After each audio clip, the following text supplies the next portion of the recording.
Itu permainan institusional, kita lihat dari mulai kepolisian, kejaksaan, hakim itu perkara pidana bisa diatur.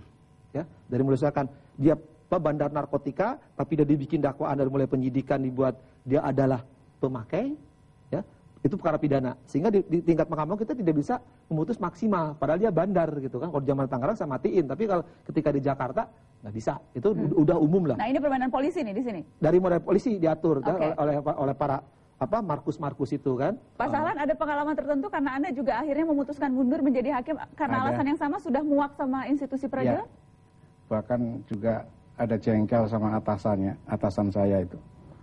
Hakim-hakim yang rusak seperti itu justru dapat promosi. Karena itu saya pernah mengekspos istilah S3 itu kalau mau dapat promosi. Apa itu S3 Pak? Kalau sowan, sungkem, dan sajen. Kalau mau dapat pindah ke Jakarta Pusat itu kan dambaannya Jakarta Pusat. Kenapa Jakarta Pusat? Ya karena di sini banyak perkara dan perkaranya perkara hebat-hebat, perkara besar semua, uangnya juga besar. Sowan, sungkem, sowan, dan sajen. Sajen itu menyuap itu Mbak. Ada kasus khusus Pak Sahlan, ada spesifik atau kasus khusus yang bisa Anda ceritakan ke pemirsa Mata Najwa? Ya itu biasanya ketua pengadilan itu kalau tahu perkara itu ada uangnya, dia tangani sendiri atau dikasihkan majelis yang majelis lain itu sependapat dengan dia. Mungkin dia nantinya itu dia terima terima setoran aja. Jadi hampir sebagian besar ketua pengadilannya terlibat?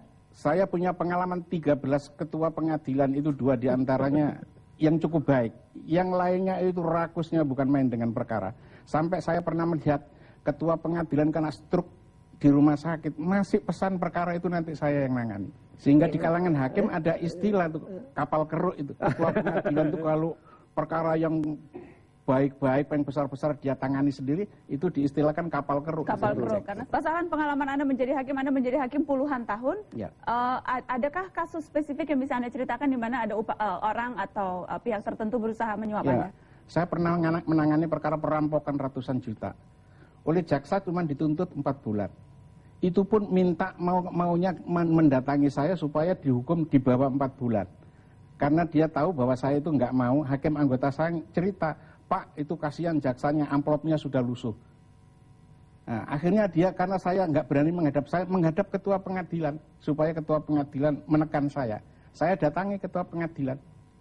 Saya serahkan kalau ibu mau menangani perkara ini, sidangkan sendiri.